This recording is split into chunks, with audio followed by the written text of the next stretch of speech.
بسم الله الرحمن الرحيم نحمده ونصلي ونسلم على رسوله الكريم أما بعد. أنس بن مالك رضي الله تعالى عنه جاءت امرأة إلى عائشة رضي الله تعالى عنها فأعطتها عائشة 3 تمرات، فأتت كل صبي لها تمرة فأمسكت لنفسها تمرة، فأكل الصبيان تمرتين ونظرا إلى أمهما فعمدت إلى التمرة فشقتها فأعطت كل صبي نصف تمرة، فجاء النبي صلى الله عليه وسلم فأخبرته عائشة فقال: وما يعجبك من ذلك؟ لقد رحمه الله برحمتها صبيها، كما قال علیہ الصلوۃ والسلام۔ حضرت انس بن مالک رضی اللہ عنہ فرماتے ہیں کہ ایک عورت جس کے ساتھ 2 بچیاں تھیں حضرت عائشہ کے پاس آئیں، انہوں نے اس عورت کو 3 کھجوریں دی۔ اس عورت نے اپنی ہر بچی کو 1 کھجور دی اور 1 کھجور اپنے لیے رکھ دی۔ دونوں بچیاں اپنی اپنی کھجور کھا کر اپنی ماں کی طرف دیکھنے لگی۔ اس عورت نے اس تیسری کھجور کو جو اس نے اپنے لیے رکھی تھی آدھی آدھی کر کے دونوں بچیوں کو دے دی۔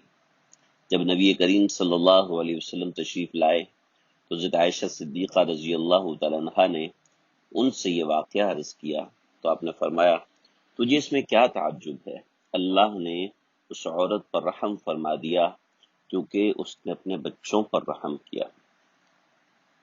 حضرت انس بن مالک فرماتے ہیں کہ ایک عورت حضرت عائشہ صدیقہ کے پاس اپنی 2 بچیوں لے کر آئی تو حضرت عائشہ نے ان کو 3 کھجوریں دی۔ تو اس عورت نے اپنی ایک بچی کو 1 کھجور دی اور 1 کھجور اپنے لیے رکھ دی۔ دونوں بچیوں نے 1 کھجور کھائی تو ماں کی طرف دیکھنے لگی۔ اس عورت نے اس تیسری کھجور کو جو اس نے اپنے لیے رکھی تھی آدھی آدھی کر کے دونوں بچیوں کو دے دی۔ جب نبی کریم صلی اللہ علیہ وسلم لائے تو حضرت عائشہ صدیقہ رضی اللہ تعالیٰ عنہ نے ان سے یہ واقعہ ذکر کیا تو آپ نے فرمایا: تجھے اس میں کیا تعجب ہے؟ اللہ نے اس عورت پر رحم فرما دیا کیونکہ اس نے اپنے بچوں پر رحم فرمایا۔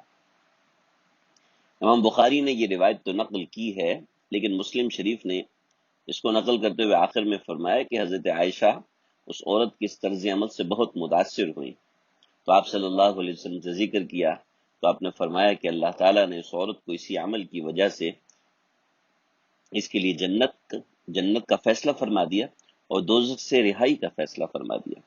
ایک اور روایت میں جو حضرت عائشہ صدیقہ سے مروی ہے کہ رسول اللہ صلی اللہ علیہ وسلم نے فرمایا: جس بندے یا بندی پر اللہ کی طرف سے بیٹیوں کی ذمہ داری پڑے اور وہ ان کے ساتھ اچھا سلوک کرے تو یہ بیٹیاں آخرت میں اس کے لیے نجات کا سامان بنیں گی۔ مطلب یہ کہ یہ آدمی اگر بالفرض اپنے کچھ گناہوں کی وجہ سے سزا اور عذاب کے قابل ہوگا تو اپنی لڑکیوں کے ساتھ حسن سلوک کے صلے میں اس کی مغفرت فرما دی جائے گی اور دوزخ سے بچا دیا جائے گا۔ اور ایک اور حدیث میں ہے کہ رسول اللہ صلی اللہ علیہ وسلم نے فرمایا کہ جس کے ہاں لڑکی پیدا ہو پھر وہ نہ تو اس کو تکلیف پہنچائے اور نہ اس کی توہین کرے اور نہ اس کی ناقدری بھی نہ کرے، اور محبت اور برتاؤ میں لڑکیوں کو لڑکوں پر ترجیح دے، یعنی ان کے ساتھ لڑکوں جیسا برتاؤ کرے۔